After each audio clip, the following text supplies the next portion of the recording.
Welcome to the Alembic. Our topic today is yoga and productivity. Does yoga improve productivity?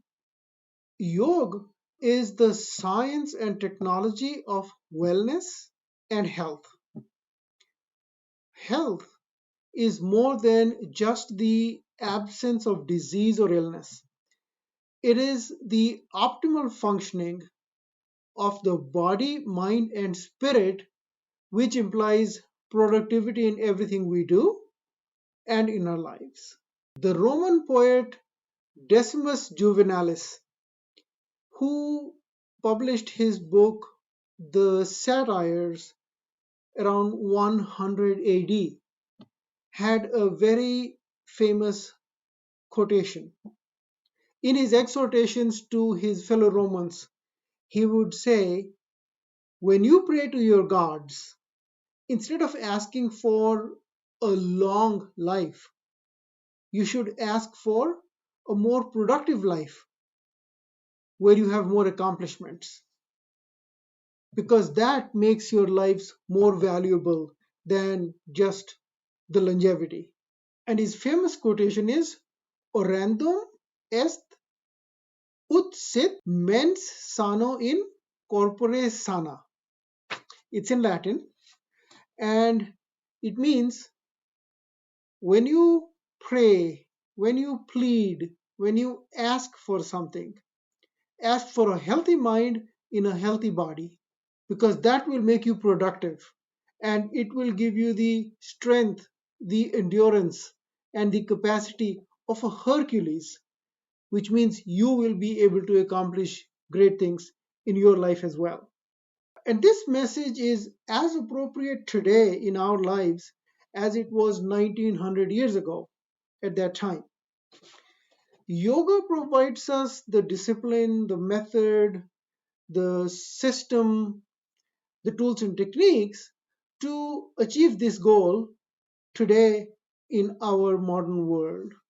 So let's talk about what it means to be productive. What are the aspects of productivity? We'll talk about four of them. First one is physical fitness. What does that mean? Having the energy to do what you need to do and sustaining that energy all throughout the day is an aspect of physical fitness. Having the endurance to continue doing what you need to do for as long as you need to do it is another measure, endurance. And ultimately, a sense of well being, a sense of feeling that I'm all right, contributes to a measure of physical fitness. I am not counting lack of disease and illness because that's a given. The second aspect of productivity is mental acuity, and that has various components to it. The first one is cognitive ability, the ability to take a new concept, a new idea, a new thought, and create patterns of understanding so you can make use of that knowledge. A second one is the speed of neuronal network connectivity. What does that mean? When we take any information into our brain, it immediately begins to associate that new information with what it already knows. And the faster and the more frequently and the greater the number of connections it makes, the better is your retention, the better is your understanding, and the better is your ability to use that new information. And thus, you become more productive if you're able to create more patterns whenever you receive new information more effectively. Third one then is a freedom from distraction, the ability to focus and to concentrate. This is an obvious requirement for being productive. We all understand in today's multitasked age. And this is helped by the fourth one, which is the ability to identify and quieten the external as well as the internal noise in our brain. So we understand external noise, the distractions that come from all that's going on around us while we're trying to do our work. But even if there are no external distractions, my thoughts, my feelings, and my emotions create a distraction which keeps me away from focusing on the task at hand. So that's just as bad or perhaps worse than the external noise. And so mental acuity is the ability to avoid those distractions and to identify what is it inside me that's stopping me from concentrating on what I need to concentrate on, and the ability then to quieten it. In his book Deep Work, Cal Newport suggests that the ability to work with distraction free concentration pushes your cognitive capabilities to their limit and create new value, improve your skill, and is hard to replicate. He describes tactical ways to improve in this area. Yoga can help you expand those capabilities beyond what they are today. So it's not just stretch them to their limit, but to expand those limits and thus create a differential in performance with others based on your mental alacrity and agility.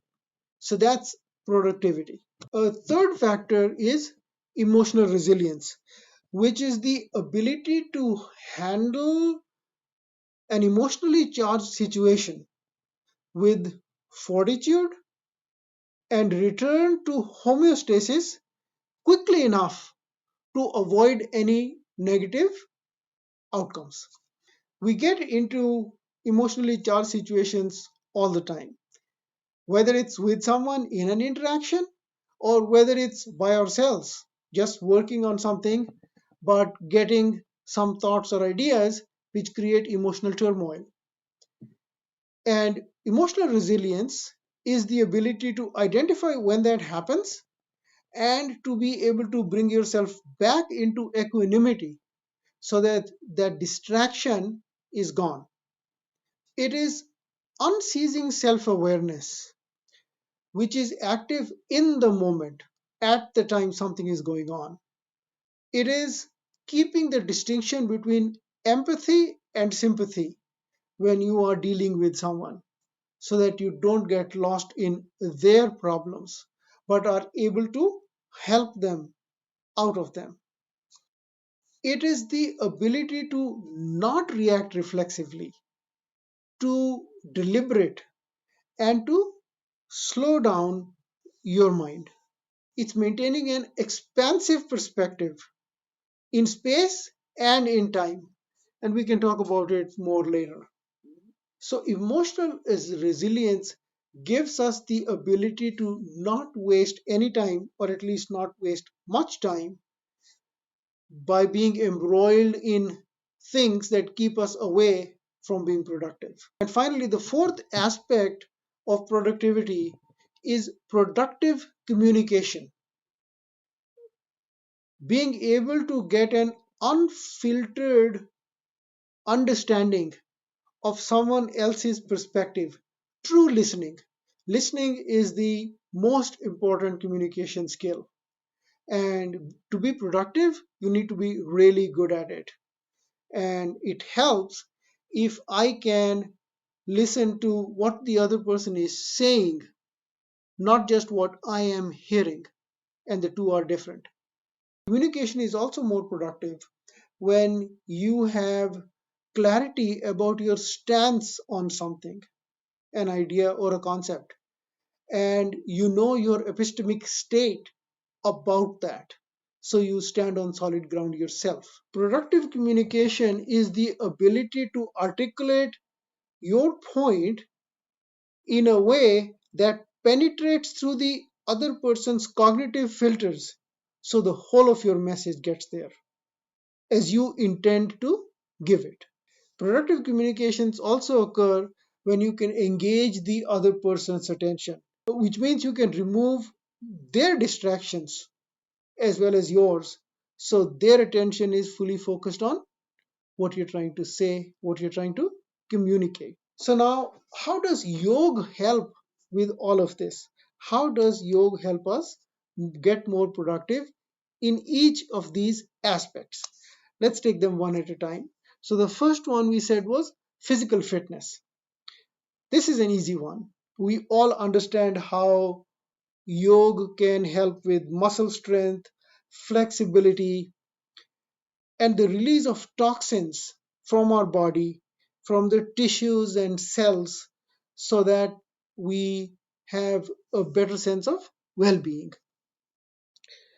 Yoga also helps with regulation of cortisol, serotonin, and endorphins, the neurotransmitters, and other chemicals which affect our feelings, our ability to get things done, and obviously our productivity. Yoga helps balance the autonomic nervous system, the parasympathetic side, which it promotes, against the sympathetic side, which it modulates and moderates, which brings balance and health and healing in our life. And yoga also helps us by strengthening our immune and endocrine systems. So that's physical fitness. That's how yoga helps us with physical fitness. The next one we talked about was mental acuity. Yoga helps us slow down brain activity, lower frequency waves, and more coherent waves. At any given time in our brain, there are so many types of brain waves running around, which can promote distraction and which can also promote ill health because there's too much noise. Yoga helps quieten that noise and one to lower the frequency of those waves so that the average is at a lower frequency, and also to make them more coherent. So as that occurs, the net noise level of the brain reduces, and that helps us with mental acuity. Another way that yoga helps us with mental acuity is literally the horsepower of the brain. We all understand gray matter, which is the neurons that allow us and help us to think and make decisions. Underlying all that faculty and functionality is the white matter or the glial cells, which form the infrastructure for the brain to function. For instance, let's take the example of the roads infrastructure in the US. We constantly complain that our infrastructure is crumbling, potholes all over the place, and that obstructs traffic, slows down transport, and causes loss of productivity. So, if we invest more in the infrastructure, we have better roads, smoother roads, traffic will flow faster. Similarly, for the brain, if your infrastructure is stronger and healthier, then it facilitates the functionality of the brain to be more efficient. And yoga helps strengthen the white matter, which makes the functioning of the gray matter more efficient. Another way that yoga helps mental acuity is by sharpening the saw. We've all heard of that story, where sharpening the saw makes you more productive, even though it takes time to sharpen the saw every time. The techniques of yoga help with accurate storing and archival of data that we collect in our brain all day long by managing it properly, which helps quicker and more accurate retrieval of that information when we need it. Let's take the example of a library. All day long, people come, they pull books out of shelves, look at them, and then they just throw them everywhere. And at the end of the day, and most libraries have signs, please do not reshelve books. There's a reason for that. Because if I take out a book, look at it, and put it back, I might put it in the wrong place, not following the call number Dewey Decimal System. So at the end of the day, when all the patrons are gone, the librarians come in, pick up all the books, take them to a central location, and sort them, and then they put them back exactly where they belong. And that's how the human brain works as well. We collect data which has to be stored properly. But if I'm distracted, if my brain is not functioning well, if I haven't slept well, if I'm tired, this process of storing and archival, short term and long term, can be disturbed, which means I might file it not quite in the right place. Which means when I go come looking back for the data, I may not find it. I won't find the book I need at that time. So yoga helps us by bringing the brain to a state where the process of storage and retrieval are both more accurate, efficient, and effective. Mental acuity. Emotional resilience.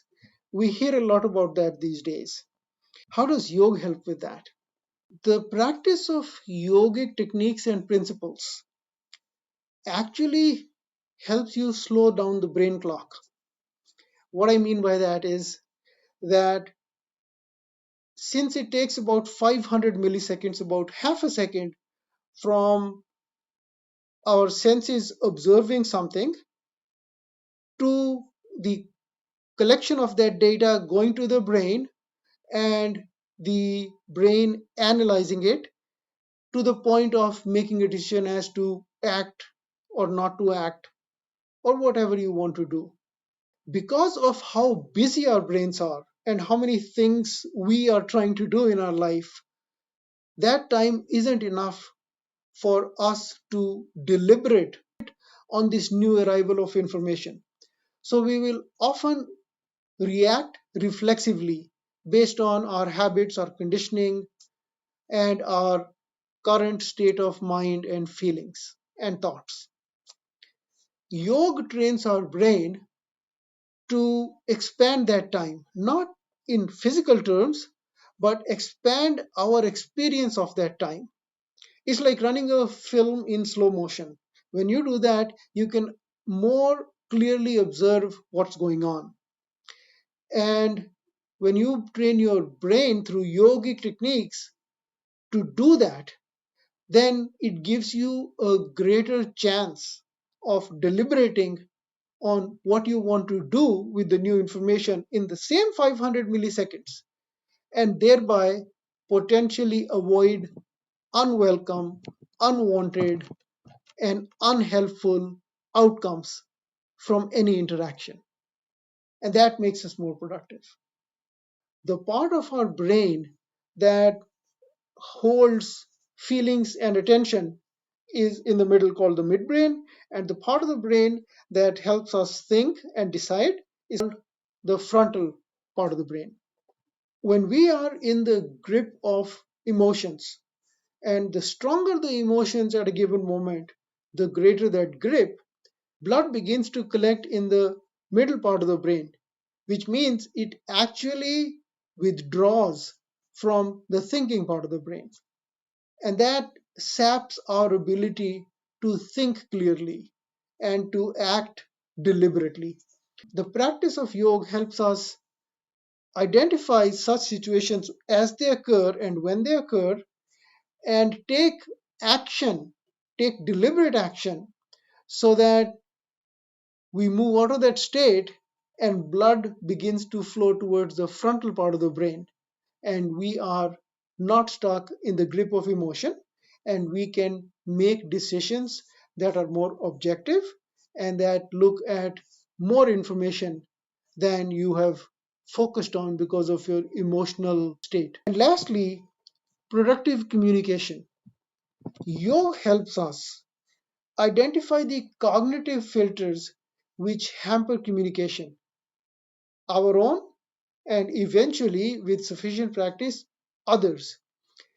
And that allows us to ensure that you hear the complete message from the other side and also engage the other person's attention better because you can observe their distractions and help them come out of that and focus on whatever it is that you are discussing. Yoga also helps us become better listeners, more productive listeners.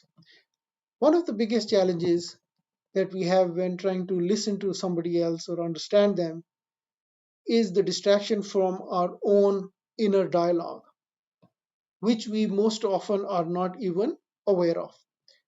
So, the yogic practices bring to our attention, make us aware of this dialogue when it's impeding our ability to listen to someone or understand them. And thus, we can have more productive interactions. We can get more out of people when we meet them, talk to them, and thereby be more productive in what we get out of that situation.